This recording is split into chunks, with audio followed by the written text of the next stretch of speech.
Hello, hello, hello. Hi, buddy. Alrighty.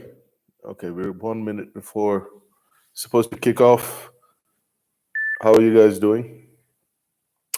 All right, so let's see. We've got some comments already. By the way, this is from Ayush Saraf. By the way, the Angry Sardar video was awesome. Thanks, man. That was we producer's idea was to get us drunk and let us have go at it. So yeah, that was the Angry Sardar episode turned out to be a lot of fun. It was quite intense. Um, we had been on a roll. We'd been shooting for, so it was a lot of fun to break the usual and shoot the Angry Sardar episode. All right, this is from Nar. Try to increase the episode duration. Look, it's not that easy to increase the episode duration. We usually shoot each episode, and I would say anywhere between 2 to 4 hours of content. Of that, we can cut back and forth anywhere between 15 to 20 minutes.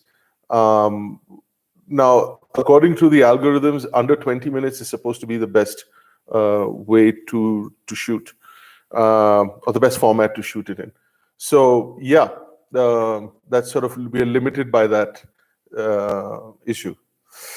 All right, how about Netflix collab plan going on? Thanks, Chetan. Yes, there is some conversation with Netflix. It's more for a different format than this format. We will try it out, and we'll see what they'll agree with. Right. So the most important is we remain true to ourselves. We are honest about our opinions, and some of these are politically incorrect. Some of these cause some issues. So make sure and agree. They have to agree to it as well. Are you still in Goa? No, I'm not in Goa. I could turn out, but the problem is there's so much sun coming in that you won't be able to see anything. I'm in Sitla, in Mukteshwar. It is right up north in Uttarakhand. It's really safe up here. There's beautiful orchards surrounding the house. We are, if you know the Nanda Devi, she's about 80 kilometers straight as the bird flies, and we are 60 kilometers from the Nepalese border. So super safe. Uttarakhand, the numbers are really high right now, but we are keeping safe, me and my family. Shanky is in Gujarat right now. That's why he's not on. I know he said he's going to have a shitty connection, so that's why he wasn't going to be able to join. And also another thing is we still haven't figured out how to properly get YouTube live, and two of us from different locations. So yeah. Vimal Nair asked me my favorite Goa restaurant. I think there are different categories. I think keep watching the episodes. I think we've got 8 more to go after the one coming out tomorrow.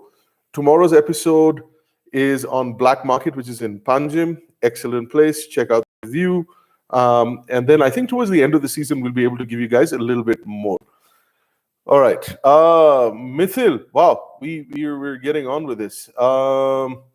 It's 2:30. Let's do about 6-7 minutes of questions before we start the quiz, if that's cool with you guys. You seem to have a lot of questions. Scrappy Coco says Mukteshwar is lit. It's really beautiful. I think this is the 2 warmest days we've had. The highest temperature was 25. In the evening, it's about 13 to 15 degrees. So it's super beautiful. We had a few days of hail. Like, I mean, you're in May in India and you've got hail. Like the size of the hail was, yep. Alrighty. Shanky किधर है मारो local छपा यार वो नहीं है sorry वो travel कर रहा है और हम लोग ने ये YouTube लाइव को टुगेदर शूट करने का सिस्टम नहीं बनाया है या तो मेरे को प्रॉब्लम होती है because I am in the hills and हम नहीं कनेक्ट कर पा रहे हैं दोनों को एक साथ YouTube लाइव पे. The only way we can do this is Instagram live. We have done that. We did the last quiz. We were always going to start our own quizzes, falling into place, but Shanky's not here. I'm sorry. Call Shanky. Shanky, if you're watching this, can you sign in? I think he's driving between Baroda and Ahmedabad, maybe. So maybe if he can stop over and drive, and if anybody from our team is watching this, call Shanky and tell him to sign in and answer some of these questions. The lazy man says, "Madam bhi yahi bolti hai." What are you gonna say? Yes, yes, I got you, man. Got you. I got you. I got you. Tanishk Rastogi is asking me, where is Shanti Street in Goa? Guys, there is plenty of clues in the episode. What we did was we asked permission and they said, please don't name it. So we didn't name the street, but there are plenty of cues from the places we went to. So we went to Paulo's Bar, as you can see. We went to Darlings and Habibi, Sej, and Smoke Goa. They're all on the street. And there's so many people who already answered, just going down in comments on that episode. So you guys can pretty easily find where it is.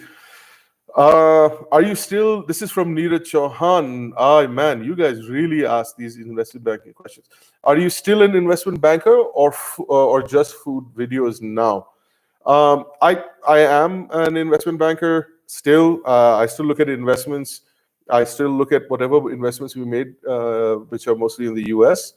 Obviously, because of the pandemic and different situations, I'm still here in India. But this is an absolute passion project for both Shanky and I. And it's not like there's a revenue source for this. This is just pure passion, interacting with people, all about food and culture. So no, we can't live off of it. At some point, and hopefully soon, we can work something out with an OTT. And if anybody from the OTTs are listening, please ping us. And can you guys, is there any way to like, share, and subscribe this while you're watching this? All right, another 4 minutes before I start asking questions. Srijit Nair is asking me, any cuisine you haven't tried yet and wish to try?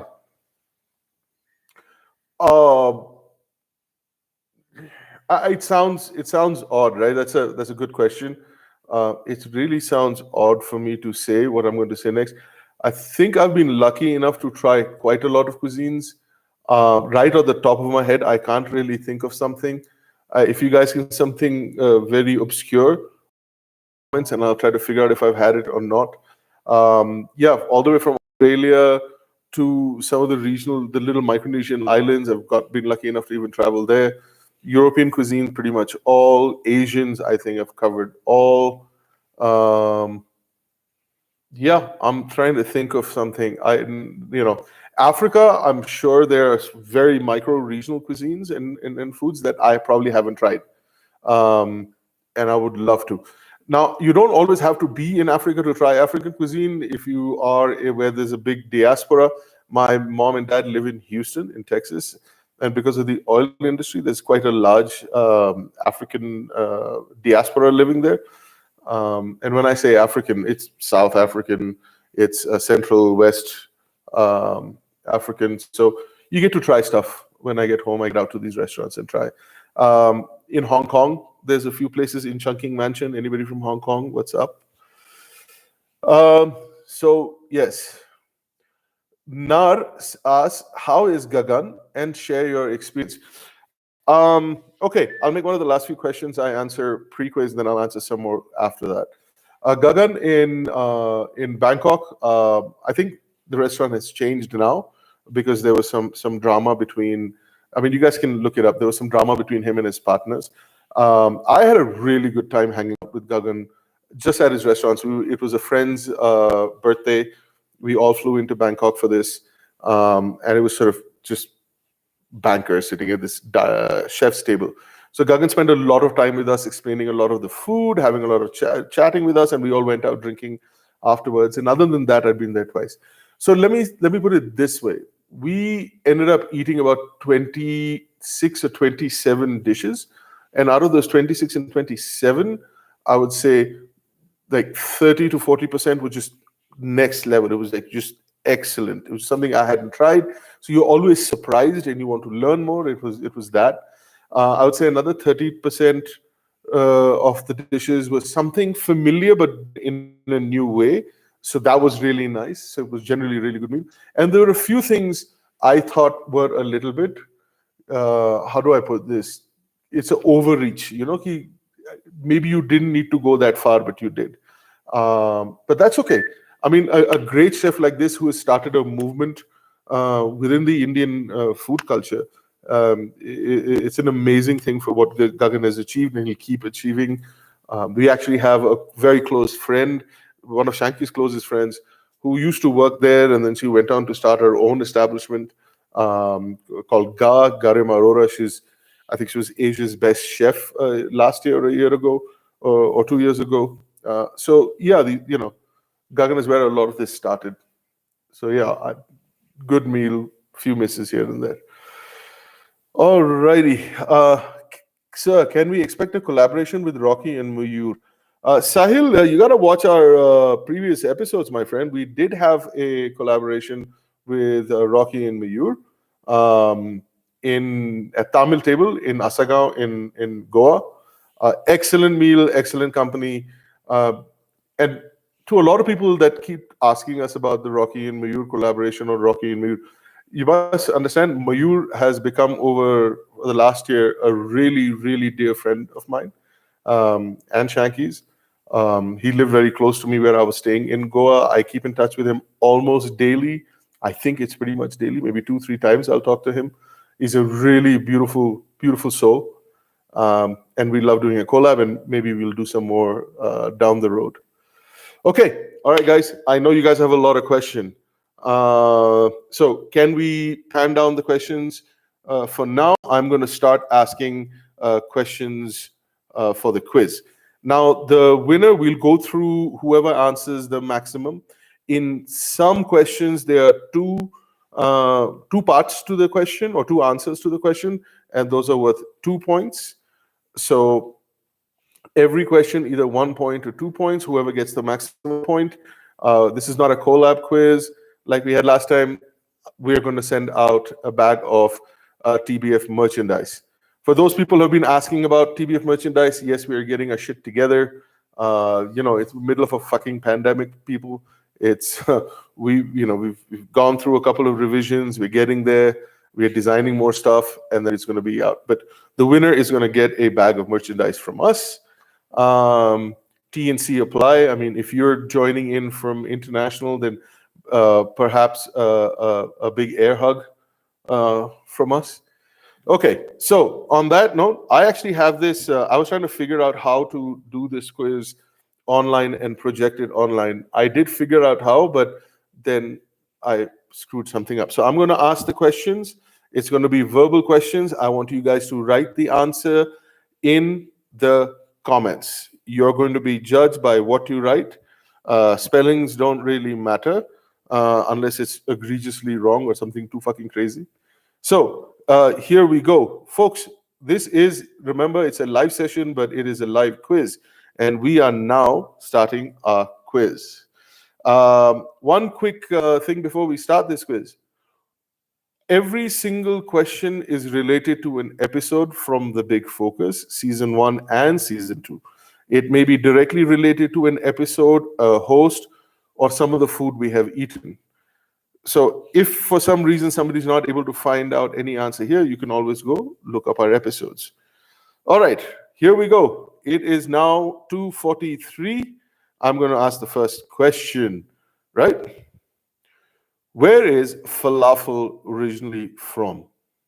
Kahan se aaya? I mean, it's all over the Middle East, but there is an origination country of where is falafel originally from. I'm going to give you 4 options.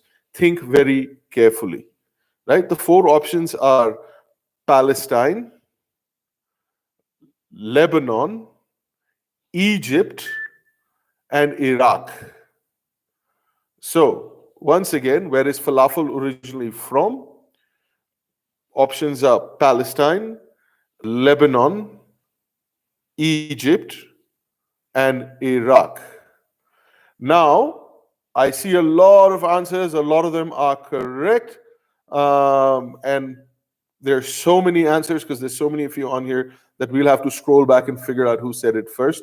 So I am going to wait for another 30 seconds before giving you the answer. Obviously, there's going to be some controversy. Everything in the Middle East controversy. Much love to the Middle East. And I hope I don't piss somebody off. But the answer is It's not Lebanon. The answer is Egypt. So whoever said Egypt first gets the right answer. Some say Egypt, some say Lebanon. Egypt traditionally is where it comes from.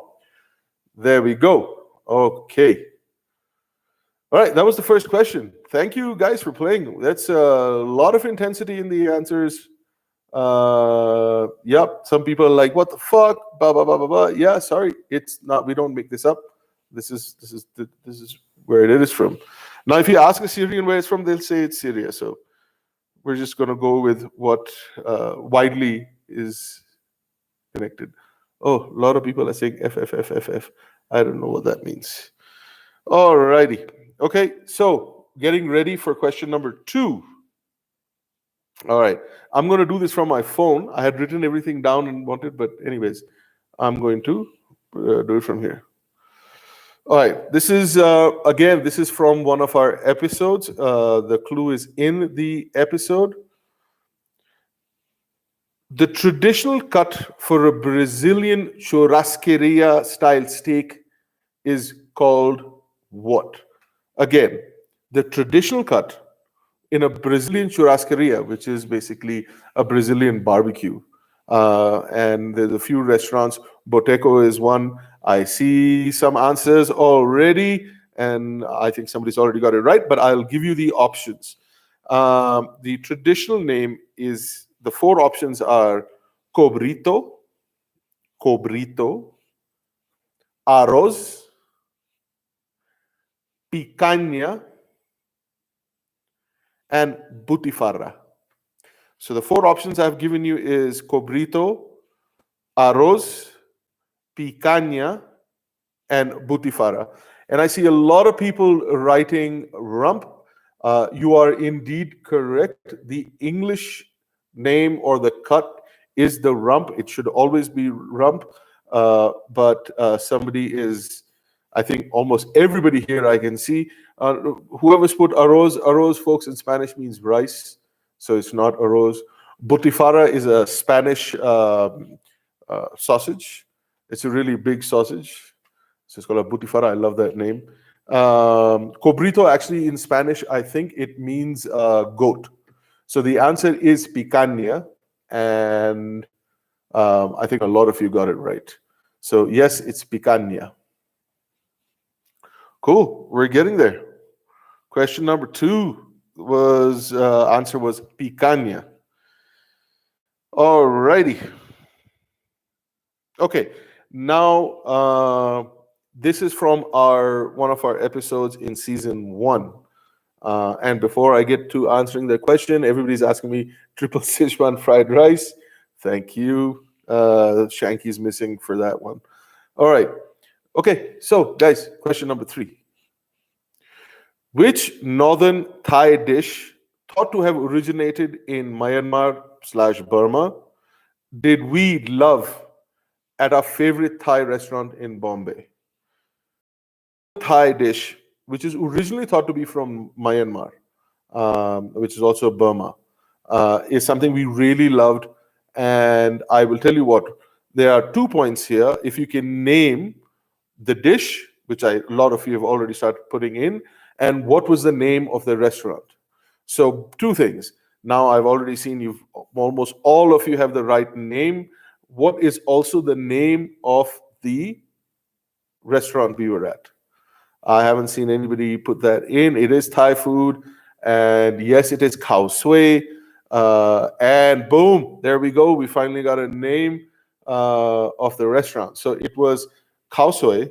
Now, khao sui has 2 different styles. There's khao sui from the north, from Burma, which is a little bit different than and it's called a khao sui no khao sui. But the khao sui from northern Thailand is a little bit different. And the best one we had was Chef Sifa's place called Sifa. I do not know where exactly in Bombay it is, but you guys can check it out. So I think a lot of you've got it. Khao sui Sifa. Alrighty. All right. Thanks for playing, guys. We've got a bunch of more questions to go. I'm sorry, I have to keep looking at my phone here. But I'll figure this shit out next time. And let us know in our comments that you guys want us to continue um, doing these quizzes. Okay, just let us know if you really want these quizzes. I really, really love quizzes. My marketing team fights with me.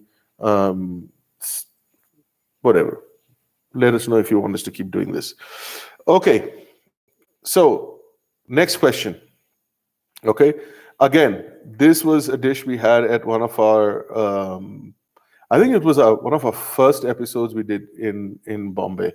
So it's a very Maharashtra based question. It's a very Bombay based question. All right. The question here goes: it is a savory multi-grain flatbread popular in Western India. So it's a flatbread, very popular in Western India, especially in Maharashtra, right? The flour that it's made from is called bhajani. I'm sure I am completely destroying the name of the flour. It's called bhajani or bhajani. It's made from grains, dal, spices. And I already have one right answer. Damn, that was quick, Jagan. And everybody is on it. Boom. Oh my lord, you guys are good. Wow. Jesus. Yes. I honestly, when I was looking it up, because we ate this at Vinay Health Home, that was the first time I had it. Shanky took me there, and I had to drive 2 hours from my hotel, not drive with the taxi, and I thought, like, come on, man, you're gonna make me drive 2 hours to eat a vegetarian breakfast. It was really good. We did Vinay and Prakash. Excellent, excellent. And the answer, people, is correct. Almost every single one of you has it. It is Thalipit. I hope I'm pronouncing it correct. And the name of the place is Vinay. Sanal Suresh has put Vinay first, so thank you for that. Navneet Prabhakar says, well, after Goa, don't you think Malabar cuisine is something that's worth conquering? We are mere mortals. We're not conquering anything. We are discovering, man. So Malabar cuisine, I absolutely love it. That's close to Shanky's dad's side. My Masaji. I just call him Jay Uncle. So yes, Malabar cuisine, absolutely. Why not? Rahul Joseph says butter chicken fried rice, dude. I think we should just make a T-shirt called butter chicken fried rice. What do you think? And Akshay Agarwal says, Thalipit, did Modi ji invent it? I don't know, Mitro. India wants to know if Modi invented Thalipit. Did I get into trouble for that? I don't know. We'll figure it out. Okay. This is very near and dear to me because I get irritated about this quite a bit.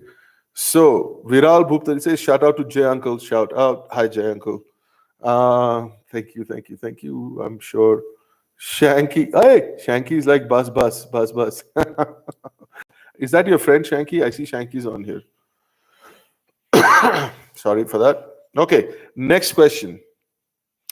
What are the ideal tomatoes for a traditional Italian pizza? Now, I am being very, very specific here.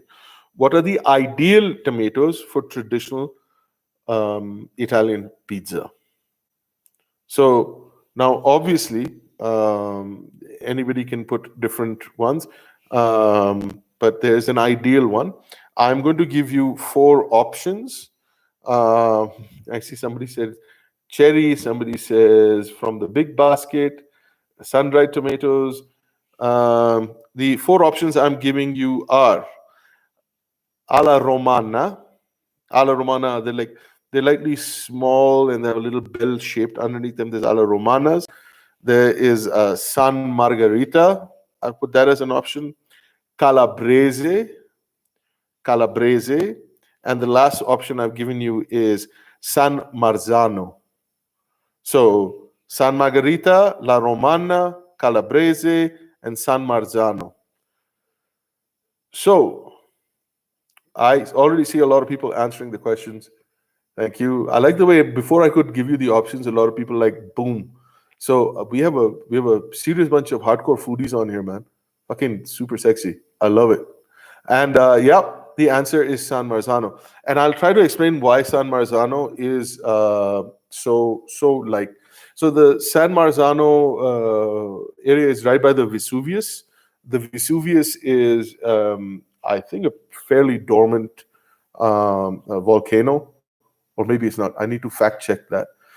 Anyways, it's on the side of the Vesuvius, and because it's a volcano, there's a lot of minerals in the sand and in the soil. So it gives it a very particular mineral taste that everybody loves. So it's the volcanic ash that it grows in that adds the sweetness, the minerality to the sauce. And another little clue of how to do these things is you don't need to overcook or do anything much to San Marzano tomatoes. Usually, you get them in a can. You can blend them. You can, or sometimes they come blended. Usually, you should just buy either pulped San Marzano or whole peeled San Marzano.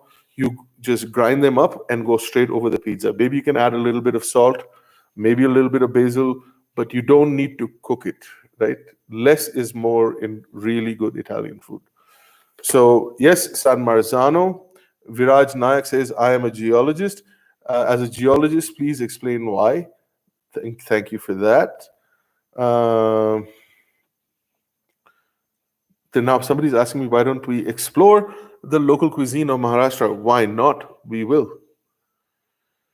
Okay, all right. Why did you become an investment banker from a chef? Because I needed to make more money so I could afford to do this crazy stuff. I mean, is that a straight up question? Straight up answer for a straight up question. All right, next question. Okay, we're 26 minutes into this. We're holding strong at about 150 to 180 people. All right. Now, this is a two-part question, right? Two parts to this. The quintessential bread of Mumbai is pav, right? Now you have pav bhaji, and all these different versions. So, and I'm probably not even giving it justice. So, anyways, quintessential bread of Mumbai is the pav. However, it's not from Mumbai. Which country does the pav find its roots in? Can you please tell me which country does the pav find its roots in? So now some people are, Errol Furtado is saying it's from Goa, and you are correct. However, there's a particular answer I was looking for, and boom, there we go. Here it comes. People have started answering. So yes, the answer is Portugal. It is Portuguese, and it came to Bombay through Goa. Now, something somebody told us was there's a place in Goa called Sukur, and they had a lot of bakers that were making the local pav and undio, not undio, sorry, pav, and then the katla pav. There are different, like 4 or 5 different versions of pav. And there's poi, etc. So, anyways, there was a lot of competition, and then they moved down to Bombay to find a larger market, and then the pav just got caught on. So it was originally from the bakers of Sukur who went to Bombay that kickstarted the whole pav. But the origin of this is from Portugal, and in Portugal and other ex-Portuguese colonies, you'll find something called the pão, right? So that's their form of bread. I think I'm not 100% sure, but we can guess that this might be the first and back what used to be Northwest Frontier Province. Oh, are we losing people? I think something happened to our connection in the middle. Okay, and somebody said it started from Majorda. Could very well be. We were told it was Sukur, but why not? All right, next question. I think we've covered a few different areas. Okay, this is also very particular. Okay. I think, Sid, can you finish your internet? I think my internet is fine now. Something had happened in the middle. I don't know. Sid, please stop, Shanky.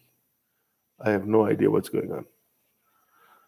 Okay, somebody says it's from Alibag. No, it's not from Alibag. Is that a Bombay joke that I don't know about?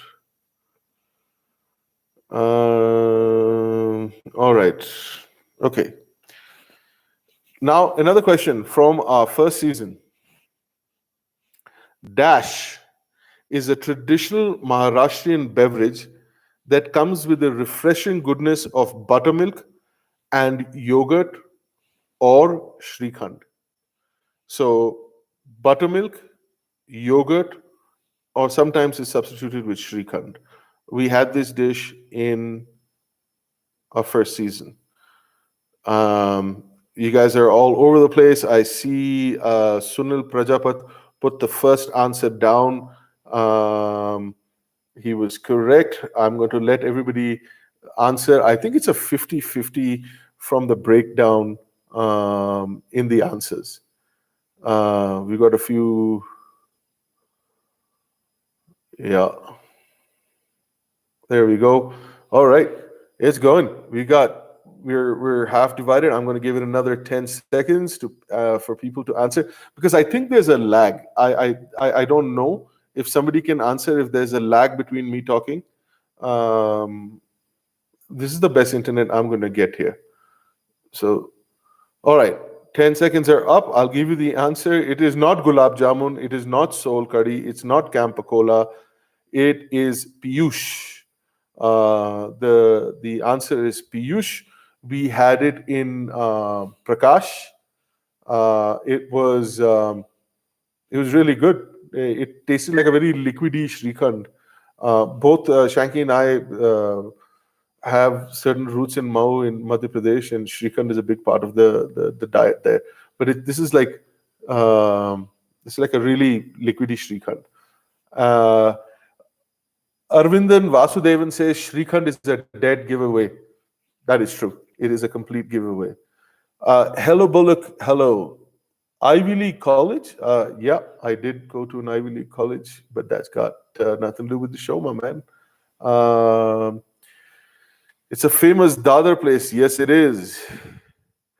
Sanyam Miglani nahi hai lag. Thank you, Sanyam. Shout out to Dadar. What's up, Dadar? We had some really good food there. Rahul Joseph, fried rice and butter chicken. That's all Shanky. Can we get a collab with Kunal Vijayakar? I don't know who Kunal Vijayakar is. Please let us know in the comments who he is, or add a link for a show, and we'll check it out. And again, before I ask the next question, I do apologize. I just don't know sort of the popular culture show hosts in India that much. नहीं मालूम है मुझे. जो देखता हूँ 2-3 लोगों को देखता हूँ इंडिया में. So नहीं पता मुझे. So, but I'm always happy to look it up, my man. Okay. All right, I already asked this question. I already asked that question. All right. Okay. This is from one of our episodes from season number 2. It's odd to ask this question. I had meant for this to be like a text thing on here. So it's kind of odd to talk about ourselves in third place. According to the Big Focus, a burger is only a burger if. Okay. So according to the Big Focus from season 2 episode, a burger is only a burger if it, and I will give you the options. It is served on a round bun. First option is it is served on a round bun. It is served with grilled meat. It includes a beef. It has a beef patty or is made with beef. And the last option is contains some form of ham. Alrighty. So I see. Wow, most of you already know. Really, you got it right away. But I'll let others get others a chance. One guy says a burger is only burger if it has batata vada. No, dude, that's a sandwich or a pav or whatever you want to call it. No, a pork is not a burger. Let's see, keep going. And no vegetable. Nope, that's a sandwich. I don't understand why you can't just call it a sandwich. It's an easy fucking name, right? Sandwich है, कितनी किस्म के sandwich है, sandwich बुला लो. अगर burger बुलाना है, तो बेंचो beef होता है. Simple है. Why fucking argue? It's just simple. Just call it a burger. It's just beef burger. And the reason, I'll tell you one more time, is it is originally thought to have come from Hamburg, and it was a beef patty that you ate by itself, not covered with bread. When the immigrants moved to the US, there was, forget the name of the place, where they put it between two slices of bread. It was steamed and put between two slices of bread, and that was the origination of the burger. So at least when we say it, to us, it's only a burger if it is beef. What if it's a ground bacon patty? A ground bacon patty on top of a beef burger is a doubly good beef burger, but it must contain beef. Hamburg, Germany, shout out. Wait, somebody's from Hamburg? Really nice city, really civilized way to drink beer again. No, it's not New York. I think it's New Haven. Yeah, it's New Haven, as far as I know. Aero Furtado Burger Factory, love it, yummy place. Yeah, we had a great meal at Burger Factory. Burger Factory now has 3 branches, I think. There's one new one is in Nerul. I haven't been to that one. There's one in Asagao, but we always went to the one in Morjib. And one of the co-owners and the co-partners there was Harmeet Singh, still is, really sweet guy. Okay, Louis Lunch. That is correct. Somebody threw a helpline for me, Ayush Yadav. It is Louis Lunch, and that is correct. All righty. So, next question. Now I'm trying to wonder how many questions did I put together here. Okay. We have quite a few questions to go. All right, next question. All right, ready, folks? Tisriya Sukhe is one of the big focus favorite dishes at Spice Goa. What is a tisriya? So I and Shanky both really love tisriya. And like any fish thali place you go to, you're going to get tisriya as one of the things that comes with the fish thali. So what does tisriya? All right. So what is a tisriya? It's part of almost every single fish thali, at least at the popular places. It is correct. It is a shellfish, but I'm looking for a particular name. No, it is not a squid. Bangladesh sukha is quite nice. Keep going, keep going, keep going. I see a lot of correct answers, but I'm going to wait another 10 seconds. Somebody says, Goa, we felt the owners were not letting you review it honestly. That is not true at all. Absolutely not true. I honestly think, and like Shanky can speak for himself, I would take everybody to. I, in fact, went into Spice Goa and I saw that it was a multi-cuisine. The guy who had taken us there and gotten us there, I was a little bit irritated. Like, yeah, why the fuck would you take me to a place that is multi-cuisine? And we made that joke when we started the thing. But the food was fantastic. Atul is from Pernem, and Pernem is in the north. So it's slightly spicier than the rest of the Konkani cuisine. Pednekar food has certain influence from Maharashtra. It's a little spicier. And it was just an incredible. Some of my favorite dishes in all of Goa were all had at Spice Goa. We only went to the Verem branch. There was another one in Mapsa. So, yeah. And answer correct is tisriya is clams. Absolutely. The Goan Gamer, Spice Goa is one of the best seafood places in Goa, hands down. I absolutely agree with you, Goan Gamer. That is 100% true. We don't usually make such a strong comment that it's that good. So tisriya is clams. It is not must be shenanyo, as far as I know. So mussels is shenanyo in Konkani. All right. So I'm moving on to the next question. The last answer was clams. Okay. So one of our favorite episodes to shoot, and also because he's a dear friend now, is Bomras. So his name, actual name is Baumra with a W. Baumra Jap, the chef and owner of Bomras in Goa, traces his family origins to this tribe, to this tribe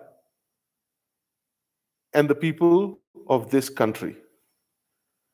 So, so I am looking for which tribe is he from and which country is he from. So let's make it country first because it's easier.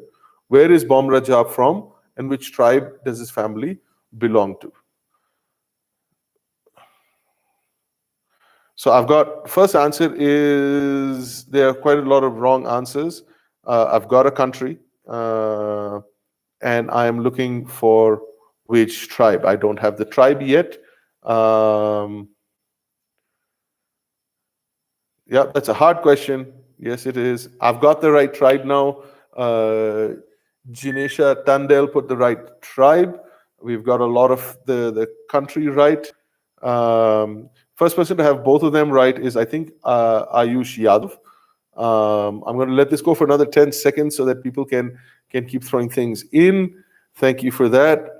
There's Rohingya, Naga, Kachin, Sentinelese, but the Shan Myanmar, there's another answer somebody just put in. So Bomra, while you guys keep answering, because I need to give everybody enough time. Yes, so Bomra is from Burma. That's part of it. He lived in London and he opened this place about 16 years ago and has become an absolute legend in Goa. At one point, I would end up eating at least 3 to 4 meals a week over there just because I love the food. And it was just a comfort because, living in China, my kids growing up in China, it just felt a little bit closer to home for us. Okay, so the answer is Kachin. He's from the Kachin tribe, and it is in modern-day Burma. Something interesting that Bomra said in the shoot, that the Kachin people spread all the way from east to Burma, all the way to China. And these are pre-political boundaries, right? So his great-grandmother was probably from India. His grandfather was from another country. I mean, these things are pre-independence or sort of structured political boundaries. So the food mixes and goes across these boundaries. And I think that's amazing. Oh, wow. Somebody's put in money. Thank you for that. We'll send this to donations. 100 rupees from Please Try Malwani Food in Sindhudurg. There's some pretty good small eateries. Came across your channel a few days back and became a fan instantly. Thank you so much. And yes, we'll definitely go to Sindhudurg. Shanky had done something in the region, close to the region, with a dear friend, the flying chef Abhijit, who unfortunately passed away due to COVID. He was a very close part of the show, and we lost that friend from that region. So yeah, it'll be a great shout out to him, to Abhijit. Okay. All right. Wow, we've been at this for 43 minutes. Shanky told me to finish this shit in 20 minutes. I don't know how I would ever be able to do that. Oh, wow. Nishan Tiwari, 200. Thank you. We'll pass this on. Shanky's like trying to correct me. We did not go to that joint in Sindhudurg. It is in the coastal region. Okay. Thank you, Shanky. Shanky's there correcting my ass from wherever he is. All right. Next question, guys. Okay. This particular dish is a famous Middle Eastern sauce made with cooked tomatoes, red bell peppers. It is seasoned with spices such as garlic and chili. So it is a tomato sauce cooked, very famous in the Middle East and North Africa. It is made with cooked tomatoes, red bell peppers or red capsicum. It's seasoned with chili, garlic, and paprika. Um, And I will give you a clue because I don't think anybody is close to it yet. Yes, you would think shakshuka, but it is not shakshuka. I am seeing a lot of people put shakshuka. It's not a shakshuka. Somebody wrote tagine, so my next clue is it is indeed from the country where the tagine comes from. And we're also getting a lot of answers as muhammara. Muhammara is a pretty close guess, but no, it is not muhammara. Uh, it is not. It is from Morocco. Yeah, so we'll still keep going. I don't think anybody's got it. And it is very, very famous in. You can call it a Moroccan tomato ketchup, Leslie Sequeira. Um, let's give options. Okay, somebody says give options. It is actually now, boom, we already have an answer. But I'll give some options. The options were, because you already said harissa, 1, muhmara, 2, matbucha, 3, and fatouche, 4. So I'm going to sit back and let people. Purvi Iyer said matbucha. Somebody said dakus. Sunil Prajapat says matbucha, and I'm going to give another 5 seconds. 5 seconds, and 1, 2, 3, 4. Yes, Shikar Jain, it is definitely matbucha. So if you want to eat matbucha, go to our friend Dudek or David's place called Goa's Art. I'd call that my top 3 restaurants in Goa.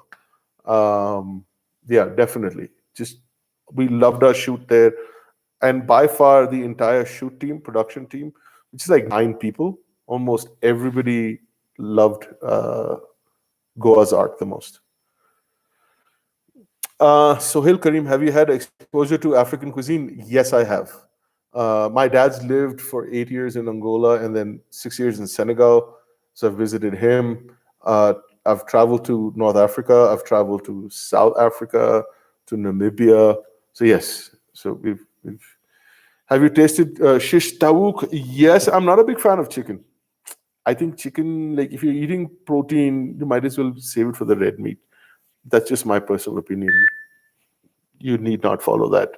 But yes, I've had shish tawuk. All right. Next question. This is a true or false? True or false question, guys? I'm going to start hurrying up because I think Shanky's going to kill me. All right. Next question. Tomatoes have been used since Vedic times and in Ayurvedic cooking techniques to naturally increase the acidity of the food. So I will repeat. And let me specify, this is India we are talking about. So tomatoes have been used in India since Vedic times and in Ayurvedic cooking techniques to naturally increase the acidity of the food. I am going to, wow, this is a fairly divided, it was divided for some time, and then a lot of just one kind of answer came. Boom, boom, boom. There is, again, we're back to a confused state of answers, fairly split between true and false, and somebody came up with a genius answer. It says Baba Ramdev. And somebody says tomatoes came to India through the Portuguese.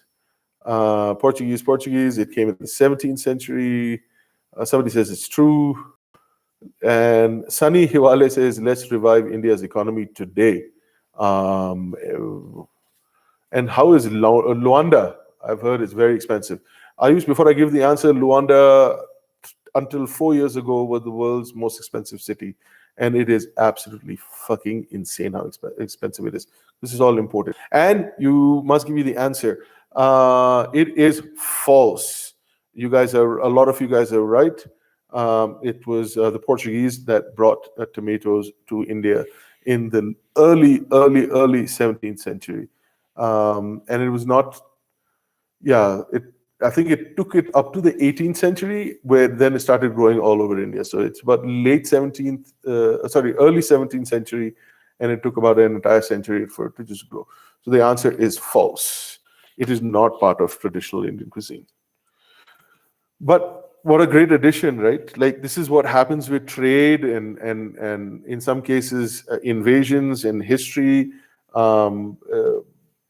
People suffer, but down the line, people can, you get great food out of it. That sounded mean. Yeah, never mind. Okay. All right. Next question. I'm getting a little bit technical here. Okay. So I need you to give me the name of this particular ingredient. Oh, wait, before I ask that, somebody's saying you should have asked if tomato is a fruit or a vegetable. Sure, go ahead. Fruit or a vegetable? Let's see. Is tomato a fruit or a vegetable technically? Technically. And still waiting. Okay. I hope I'm not losing people. Fruit, you're correct. Technically, it's a fruit. Why is it people? Because it's got seeds. Thank you. Everybody's got that. That was not part of the quiz. It was a guest question, and you guys got it right. Okay, the actual question from the quiz coming up now. So hear me clearly. I hope I pronounced this properly. Curcumin is a bright yellow chemical produced by plants of the Curcuma longa species. It is the principal chemical of this ingredient, which is a member of the ginger family.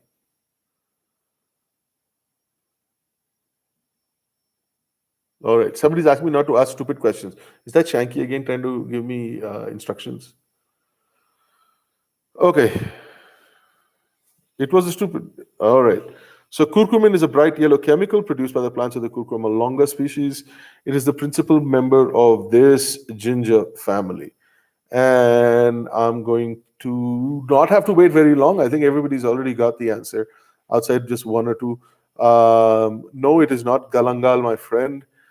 It is indeed haldi or turmeric, as they call. Pat Cummins. Alrighty. Yeah, it's definitely turmeric, and it's become a thing. It's become such a big thing around the world. Now you obviously have turmeric latte, where people are putting it in their lattes, and I think Starbucks serves it, and then a few other mass coffee chains sell whichever you call this, chai latte turmeric or something, which is always find really funny. Chai lattes. I don't know what the fuck that even means. So yeah, it's becoming famous world over. No, it's not ginseng. There is a ginseng latte, and it's nasty. I don't know why the fuck. We just have some ginseng and then have a latte on the side. All right. Okay, we're down to the last three, I think, questions, or four questions. All right. Okay. All right, guys. Next question. Last four questions to go. Last four questions to go. Next question is, this is a true or false, right? True or false? Potatoes were introduced to India by the Portuguese and did not exist in the Indian cuisine before the early 17th century. So once again, the potato was introduced to India by the Portuguese and did not exist in India before the early 17th century. And we have generally everybody is in the right direction. And before, why don't you allow outlets that serve? Sorry, man. Questions are going to true Bawa. I look like a Bawa. Okay, all right. Bawas are Parsis. I get called everything. Somebody called me a Fijian the other day. I hear that a lot, actually. Fijian, Samoan, Middle Eastern, Punjabi. By the way, I'm not Punjabi. Even though the Angry Sadar episode makes me sound like a Punjabi, I'm not Punjabi. Nothing wrong in being a Punjabi or a Fijian or a Middle Eastern or Latino. I'm none of them. The answer is true. Quick little trivia point. It became really famous though it was brought to Goa. It was one of the sultans or nawabs of Calcutta that took a shining to it, and it also coincided with a drought where it became an integral part of Bengali food. So you will find aloo in so many Bengali dishes. I just think it's just a great addition. And वो बरकत देता है ना, बरकत means it increases the quantity of the food, more to share. And who doesn't like some French fries? This fat man does. Okay, so answer is true. It is the Portuguese that brought potatoes or batata from the New World. I think they are originally from Ecuador and Peru. Having been to both places, it's amazing the sheer fucking quantity and variety of potatoes, like every color you can imagine. All right. Oh, sorry. The Goan Gamer. What's up, buddy? Since it is a curfew here in Goa and restaurants are closed to dine, what are the plans of new episodes out? So we shot all our episodes in November of 2020. So we already have the content. It takes a long time for post-production. It takes weeks and weeks and weeks. So we have another 8 episodes to come out. And after that, so we've got 2 months of content ahead of us. After that, we'll figure out. We'll just keep you guys entertained with quizzes if we're locked down. But we'll figure something out. There's a lot in the works. All right, Blessing always has been asking the same question again and again. Please try Goan vegetarian traditional food. It's amazing and underrated. You are true in both aspects. It is amazing and it is underrated. We had some excellent vegetarian food in Goa. We've actually shot an entire episode on the making of Gaud Saraswat Brahman vegetarian food on Diwali. So we were there for Diwali and we shot with a wonderful person who's become a dear friend of ours, and she's been curating lost or traditional recipes. So look out for the episode with Shubhra Shankwalkar. We really enjoyed that episode. It was something different. Okay, 3 more questions to go, and then we're done. We'll do a few more Q&A. We're coming up to an hour. Holy shit. Okay, this is a 2-part, right? 2 parts to this. 2 parts to the next question. This is a dry dash flavored aperitif that is widely consumed. So this drink is widely consumed in Greece and Cyprus. It is made from rectified spirits that have gone through the process of distillation. So my question was written a little bit more complex. So this is a drink that is famous in Greece and Cyprus. So please name it, and what is it flavored with? I already see that most of you have got. It's an alcoholic drink. It goes through distillation, so it can't be a Suleimani chai. Viraj Bhuptani, Old Monk. Always love Old Monk, but that's not the answer here, bro.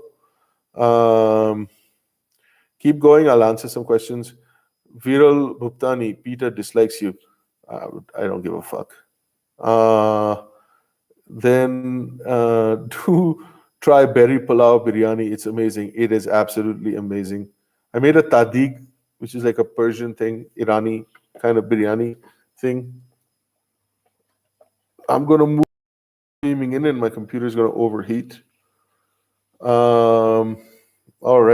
So the answer direct is actually ouzo. Correct. It is ouzo and it is from anise. That is correct. Ouzo and anise. Now there's so many, like there's sambuca, there's arak in rakia, raki, arak, sambuca. They are all anise based, and it makes for a great digestive. Sorry, I got to move my computer around because the sun's beaming in and this shit is getting super hot. I don't want it to shut down in the middle of it. So yes, and also pastis. You're right, pastis is also flavored with anise. But the correct answer is ouzo, and it's anise. It is not star anise. Whoever says star anise, sorry, it is not star anise. It is just anise. Difference between the two. A lot of people asking if I'm still in Goa. No, I'm not in Goa. I'm in Sitla, in Mukteshwar, up by the mountains. All right, last two questions, folks. We've really stretched this to an hour, and I don't know what's wrong with it. I don't really care, but everybody else on our team seemed to find that a problem. Okay, next question. This is a Goa-based question, so obviously from season 2. Okay, this is a traditional layered cake from Goa. It's derived from the Indo-Portuguese cuisine. Traditionally, it can have between 7 to 16 layers. So it's a traditional layered cake from Goa. It could be between 7 to 16 layers. Okay.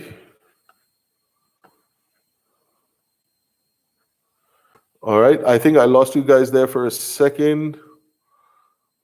I'm going to keep Black Forest cake. No, dude. Black Forest cake is from the Black Forest in Germany, but I'm sure you were putting that up as a joke. Best is from Dom Pedro's. Is it? I haven't tried it from Dom Pedro's. I really like the one at Horseshoe. And in fact, my favorite is from Bhakti Village. That one at Bhakti Village is so good. I know friends that take like 30, 40 packs of that to wherever they're going back to. All right. The answer is bebinka. All right. Tres bebinka. Akshay Yadav says, scuffed net connection. Sid, yes, we had another net connection issue.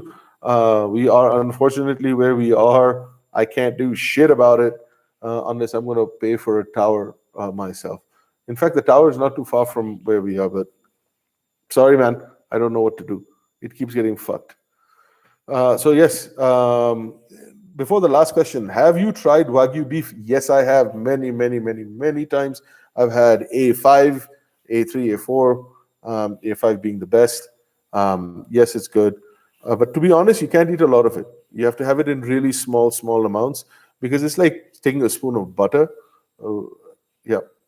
Have you heard of tres leches? What's a tres bebinka? Good question, Darren Alfonso. I don't know what a tres 3 times bebinka is either. Mawa cake, I actually quite like it. Optic fiber cable, Ayush Yadav says. I don't know where the fuck I'm going to get optic fiber cable up in the hills, man. I mean, like, we're at 8,000 feet here. All right. When are you coming back on Indian Idol? Unless they're putting up fucking buffaloes on Indian Idol, I don't think me or Shanky getting there. Indian Idol. It's not our cup of tea. All right. It's a slightly more complicated questions, but it's the last question. It's a region of, okay, last question, here we go. It's a region of pink colored meat. And no jokes, please. It's a region of pink colored meat on the outermost 8 to 10 millimeters of smoked and grilled meats. It's usually seen on anything that is smoked, like a chicken or a pork or beef, right? There's a terminology that comes with it. What is this called? Is it called a pink line, a marinade line, a smoke ring, or a flavor circle? Bark is pretty good. Bark is on the outer side, so it's right after the bark. So Hari Hirekar, bark is in fact very close, but it's right under the bark. Yep, I see one. Marbling is what you call the fat distribution over muscle. So like somebody asked about Wagyu, that has extremely high marbling. So it is not marbling. Yeah. And I think we're almost there. Most people have got it. Pratik Jain said, "Hey, got your shirt coaster. Cool, man. Enjoy it." It's called the RSS. I mean, if I keep eating beef, I think RSS might show up here. Uttarakhand is pretty religious. Okay, yep. So the last answer, in fact, is the smoke ring. So you will see if you take a cross section of a meat that has been smoked over time. there's this little ring that goes around right underneath the bark. It's called the smoke ring. It is how far the smoke has penetrated the meat. It is also a chemical reaction of protein breaking down. Until very, very recently, and arguably, it is a sign of a well done barbecue. But from a pure scientific purpose, there's an argument that it doesn't do that much. Uh, but we let those guys decide. It's still aesthetically, it's very pleasing to see a smoke ring. So thank you for participating, people. We're down to about 100 people, an hour and 5 minutes into it. That's what she said. An hour 5 is not that bad to hang around. Yeah. So we will tally up the scores, and then we'll let you know who won. I think we'll announce that. We'll let marketing decide, and we'll announce that in a couple of days. And we'll be sending a merch bag to the winner, provided you are in India and not in a place where we can't get to.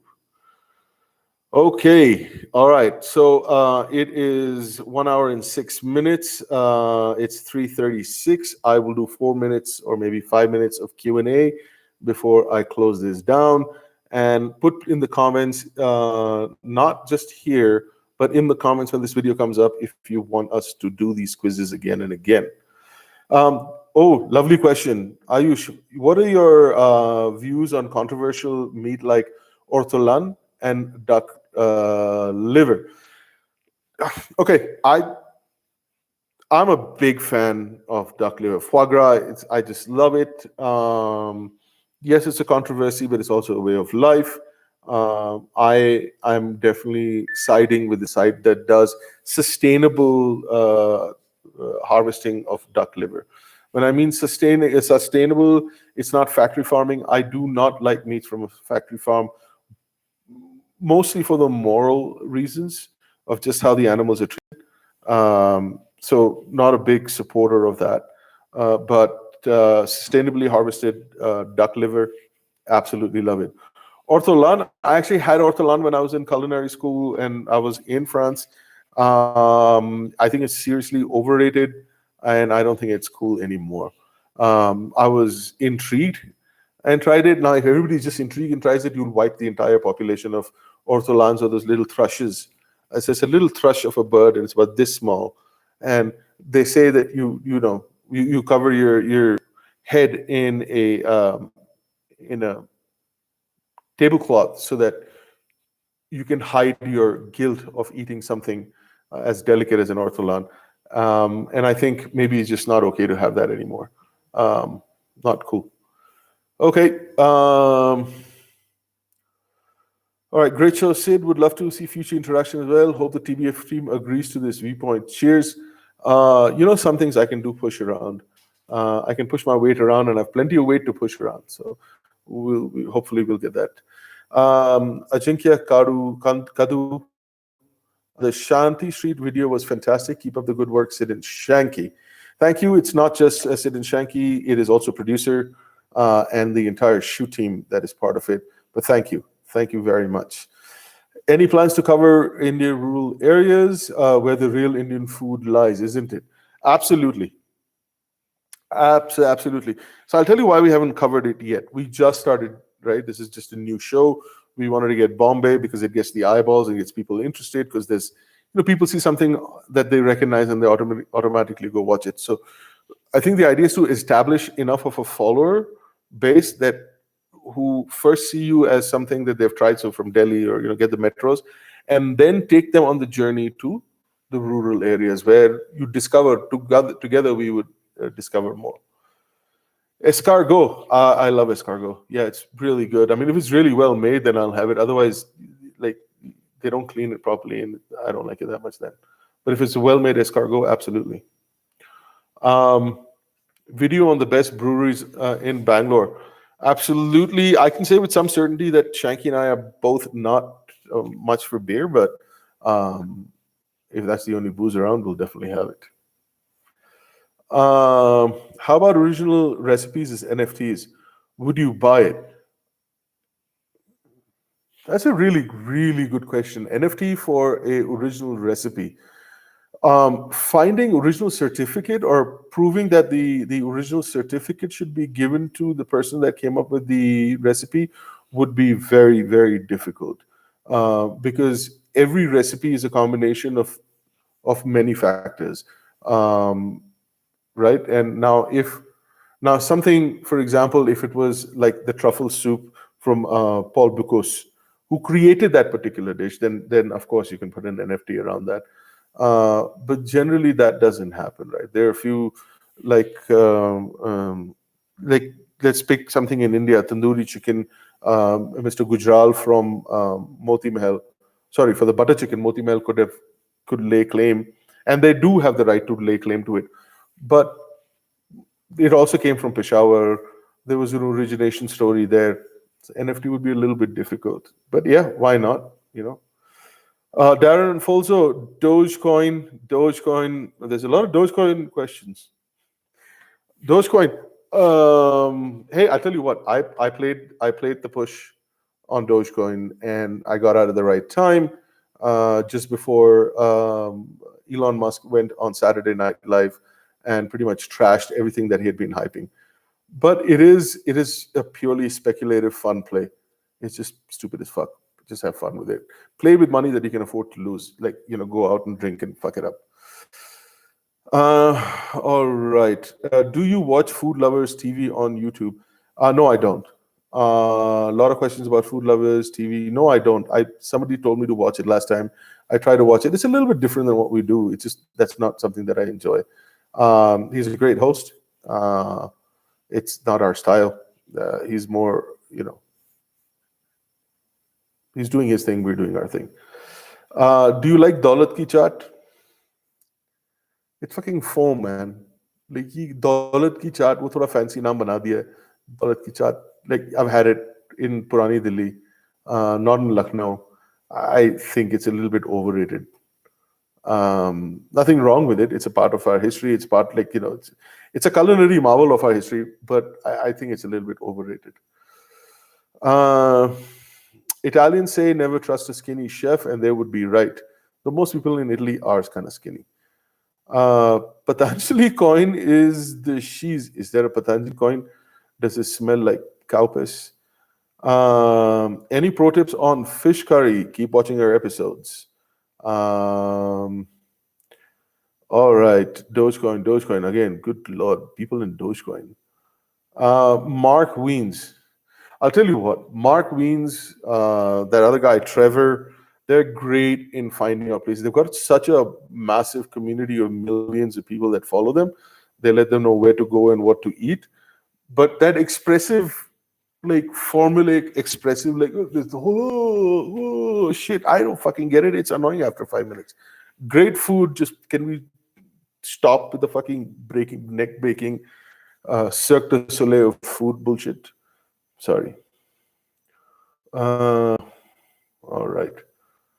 Okay, how do you feel about Anthony Bourdain? I don't believe in gods. I don't believe, I'm an atheist, but he was a god. Do we get chapli kebab anywhere in India? I don't think so. My parents live in Houston, big Pakistani community, love to get a lot of that. Black Sheep Bistro is dope. It is indeed. What do you think of Gordon Ramsay? I mean, obviously he's skilled. He's trained under some of the best chefs in the world. He originally trained under Marco Pierre White, who is a legend himself. Marco Pierre White is equally a hard ass. In fact, he stirred the culinary world. He was one of the first big chefs to take his 3 Michelin stars and tell the Michelin community to go fuck itself. So, I mean, telling the world to go fuck itself, I don't know if it's the right thing or not, but it's what they did. That's their sort of claim to fame. He comes from that school of thought. He's a little angry Scottish dude. Some of it's for stage, I think, is overdone, but oh Lord. Okay, guys, I gotta go soon. What do you think of Kenji Lopez? Kenji Alt Lopez is a food god too, of sorts. He's really, really good. He comes from that methodical Socratic method of breaking down everything. and he breaks down the ingredients of the dish, uh, and every element of it and how it should be cooked. And he's an incredible joy to watch and learn from. And everything he does, it just makes it so easy. But there's a lot of thought, there's a lot of practice, and there's a deep, deep, volumic, encyclopedic knowledge base behind everything he does. So, holy God, like so much respect for Kenji Lopez. All right, I'll take two more questions, please. That's it. I gotta go, my man's, women's, people's. My mouth is dry, and the rest of my family's got to get around. All right. Gordon got his pants wet under Marco. That is absolutely correct, Pratik.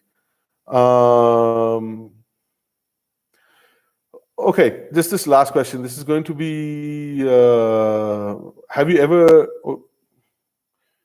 Pradeep Goyal says you guys should use a sous vide everything Indian meal. A sous vide everything. Technically, you could sous vide some of the meats, especially the high fiber meats, not high fiber, sorry, high muscle strength meats, and break them down with a sous vide, and then lightly sauce them up and see how that works, or just sear them off. I could see that happening with a few Kashmiri dishes, like something like a kabarga, which are a high fat chop cooked in a sous vide and then fried off. Okay. All right, guys. All right. Keep sending and love through your content. Thank you. All right. Once again, it's now 1 hour and 17 minutes. I really need to close this up. Thank you so much for participating and sticking around for this live session. And somebody threw some money at this again, so I feel like I have to answer it. I don't know why. It's like a stripper. You throw money at me, I start performing.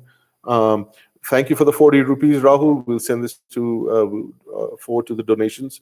Why don't you guys review Brito's Goa? Because it's absolutely dog shit, bro. Like, why the fuck would I ever review Brito's? Just not our scene. It's bad even from a tourist perspective. It's just absolute dog shit. Yeah, Tito's, they're gangsters. I mean, it's a great place to get drunk. Be careful you don't buy fake booze either. So, yeah. All right, man. Thank you, Super Chat. All right, man. Cheers. Thank you. We'll catch you next time. I'm going to end this stream now.